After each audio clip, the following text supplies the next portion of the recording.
All right, so is floor insulation day and also soundproofing. So I did a lot of research. I found a bunch of different information. There is definitely many different ways of doing this. The big thing for me is that I did not want the floor to compromise my height. So what I'm gonna do is I'm gonna remove this first, then we're gonna put a layer of Kilmat and then Minicell, and then put the factory floor back on the van. So here we go, let's get started. We're going to start by removing all the D-rings using a T45 start pointed tool. I'm gonna leave the link for that in the description. And then we're going to remove this floor back here, and then we have a split right there, and we have the front floor. We're gonna remove both of those, but we are going to leave the seats in place until we're ready to go for that area.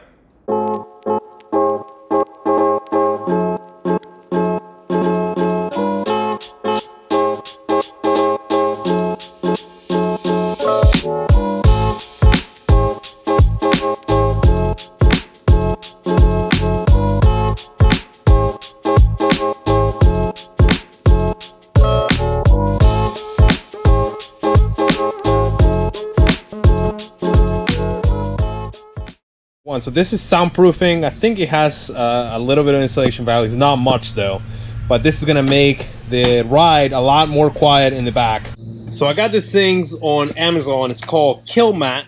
I'll put the link on the description of the video, but it's pretty easy to use. So basically it has a sticky side and an aluminum side.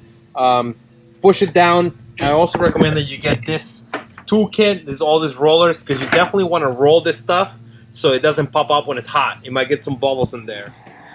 All right, good morning. So the other day I had to stop installing the soundproofing on the floor in order to get the seats in. I was able to get the seats in. That's in another video.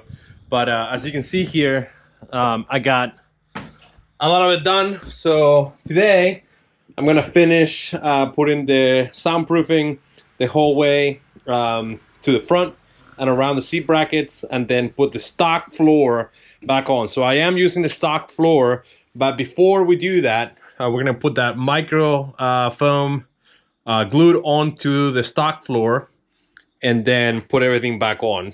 You know, so I did a lot of research on some of this insulation, like how much insulation is what you truly need. And it really depends on what you're using the van for. So if you're gonna do a lot of winter camping, you should probably have more insulation under your subfloor. If you're only gonna use it like during the fall, spring, and summer, you know, you don't need a whole lot. We opted out to do it this way, and one big thing is we don't want to lose any height. So if you have to build a frame and then put insulation on that, and then put your subfloor on top of that, to me, like, that seems like a lot. I also kind of have a lot of concerns about like possible mold in case you get water in that area. I just don't want to deal with it personally. You know, for you it might be a little bit different. And also to me this seems simple. But the one big thing that I found while doing a lot of research about insulating a van is that where you lose most of your energy, it's going to be through the windows. And we're going to have two big windows in the back, two big windows in the middle, and then all the windows in the front, and then also the back doors. So, you know, obviously you want to do what you can, but at the end of the day, like, it is what it is. Hold on for a second. So later on we found these awesome insulated covers by The Wonderful, and they were great at helping to keep our van insulated even in winter conditions.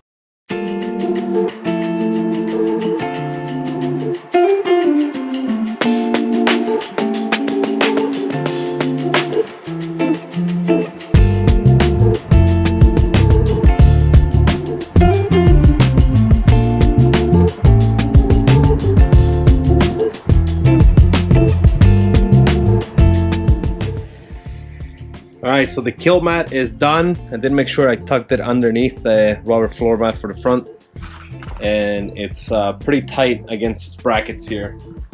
But the whole thing is pretty much done. I kept these Velcro pieces. I wasn't sure if I was gonna need them or not, but I figured they can't hurt. And now it's gonna be the difficult part of cutting the holes on the floor for each bracket. So we'll see how that goes.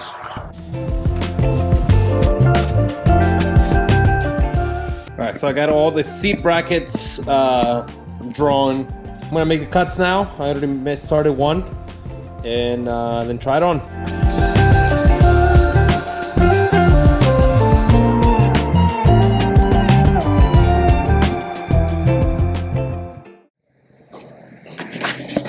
Alright, so I got all the holes cut.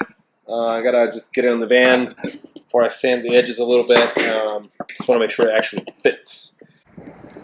Alright, so I got the holes cut out for the brackets of the seats. This is just the front floor. So what I did, I took away the Velcro and the other piece of Velcro there that was actually never actually stuck because they forgot to take the protector off. Good one, Mercedes. But anyway, we're getting ready to put the foam and then install this piece.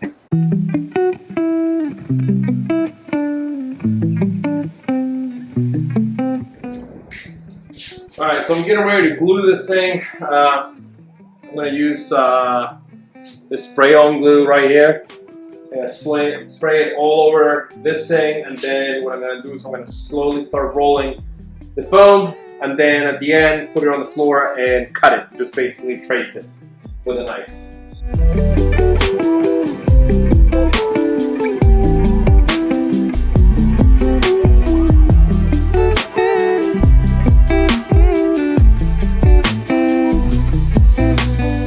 Alright, so I got the Minicell already installed, and the one dilemma that I have is this little spacers that come with the stock floor. They go here, two on that hole over there, and two more over there. So I think I'm going to reattach them. I'm going to cut the foam around it and reattach them because I think there's a good reason why they're there, especially because a bracket goes there. So yeah, I think it's worth putting them back on, and it's not really going to affect the Minicell a whole lot, so we're going to do that.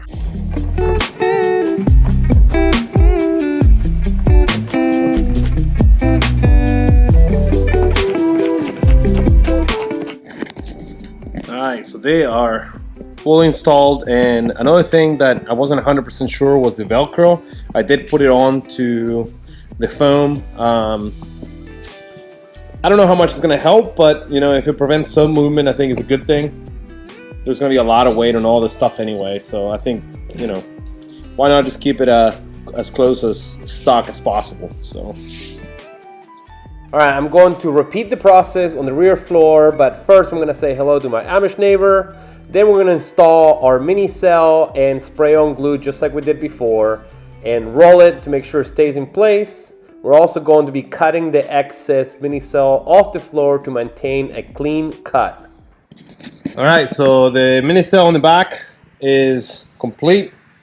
I did put all the supports in, and you know, after I put in the front of the floor in the van, the middle was kind of sagging just a little bit, not a whole lot. So I ended up putting a strip in the middle of the floor in the areas you walk a lot. So I repeated that process here. This is not something that the floor Mercedes came from, but this is going to be right in front of the kitchen. So I want to make sure that, you know, there's going to be good support. And the one thing that you have to make sure is that these fit on a low rib. So where the floor dips down a little bit, that's where you want that support. Otherwise, you're going to have it bowed up. So that support is going to be pretty sturdy in there, and it's going to feel more like a solid floor, which is the whole plan. So now I'm just going to clean this up a little bit, and we're going to put it back in the van.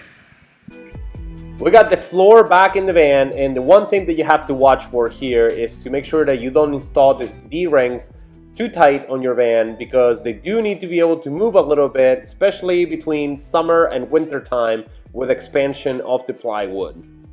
Alright guys, then that wraps up this episode. Please join us on our next video where we will be installing passenger seats in our van. Thanks again.